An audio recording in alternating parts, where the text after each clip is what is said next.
MB দোয়েল ফাঁকি 8। এটার হচ্ছে যে ওয়াইফাই পাসওয়ার্ড। এটা মানে এটা স্ক্যান করলে ওয়াইফাই ফ্রি ওয়াইফাই চালু হয়ে যাবে। মানে এটার খুবই সুন্দর একটা সুবিধা।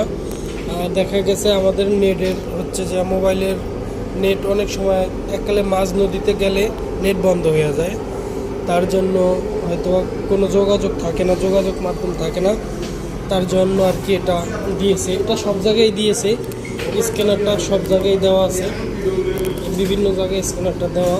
মানে এখানে স্ক্যানার করলে ওয়াইফাই কানেক্ট হয়ে যাবে আর কি। আপনার যে এখানেও দেওয়া আছে, এই জায়গায় দেওয়া, সব জায়গায় দেওয়া আছে। যে তারপরে পিছনের সাইডেও দেওয়া আছে। এটা স্ক্যানার করলে ওয়াইফাই ফ্রি ওয়াইফাই চালু হয়ে যাবে আর কি। আমারটা এখন ওয়াইফাই চলতে আছে, অনেক সুন্দর একটা